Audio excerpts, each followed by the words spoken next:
हाल ही में चाइना ने यह खुलासा किया है कि चाइना और अमेरिका के बीच में अगर लड़ाई होता है तो वो अमेरिका को 33 मिनट में हरा देगा। जी हाँ, आपने सही सुन रहा है, 33 मिनट में चाइना बोल रहा है वो अमेरिका को हरा देगा, और वो भी ऐसे देश के बारे में जो देश पूरी दुनिया में सबसे ज़्यादा हथियार एक्सपोर्ट करता है।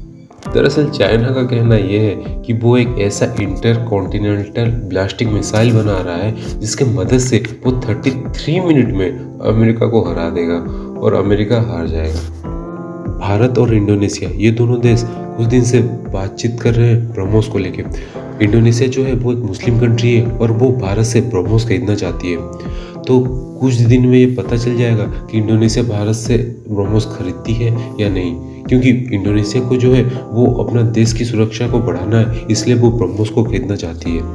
दोस्तों, आपको तो पता ही होगा कि भारत की जो एक ब्रह्मोस थी वो गलती से मिसफायर होकर पाकिस्तान में गिर गई थी। तो बहुतों का तो ये भी मानना है कि भारत का जो ब्रह्मोस है वो गलती से जो पाकिस्तान में गिरा था वो भारत ने जानबूझ के किया था, ताकि दुनिया में ब्रह्मोस का कैपेसिटी को दिखाया जाए। और कहीं ना कहीं इसमें भारत सफल होते हुए भी दिख रहा है, क्योंकि जब से ये घटना हुई है तब से भारत के ब्रह्मोस की कुछ ज़्यादा ही डिमांड बढ़ गई है दुनिया में, और दुनिया के बहुत सारे देश भारत के ब्रह्मोस को खरीदना भी चाहती है।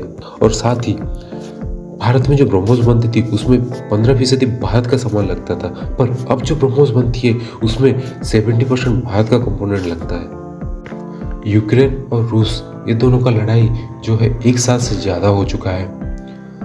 यूक्रेन में जितना भी हथियार यूज होता है वो अमेरिका और यूरोप के कंट्री से ही आता है। वैसे ही रूस में जितना भी हथियार यूज होता है ज़्यादातर रशियन होता है और बाकी बचा चाइना हथियार होता है। हाल ही में खबर निकल के ये आई है कि रूस जो है वो एक चाइनीज ड्रोन को यूज कर रहा था लड़ाई में, और वो 20 किलो विस्फोटक लेके यूक्रेन की ओर बढ़ रहा था। बट यूक्रेन का एक सिपाही ने एक AK-47 का गोली की मदद से उस ड्रोन को मार गिराया। और आपको जान के ये हैरानी होगी, वो एक ड्रोन का कीमत जो था वो $15,000 था, और एक AK-47 गोली का कीमत जो है वो $1 से नीचे ही होता है।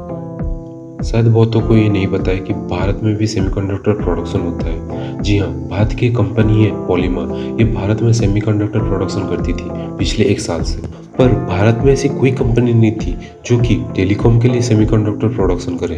तो पॉलीमर ने आज पहली बार 5G और 6G मोबाइल में लगने वाली सेमीकंडक्टर अपने देश में प्रोडक्शन किया है।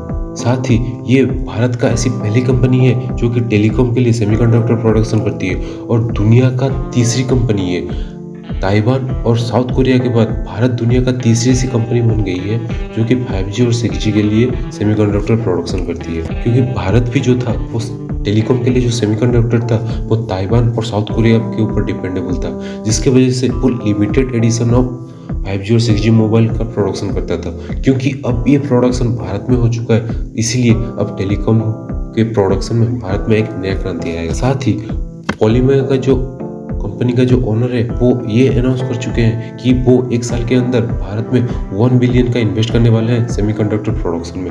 इसके साथ ही वो एशिया का सबसे बड़ा कंपनी बनने जा रही है सेमीकंडक्टर प्रोडक्शन का।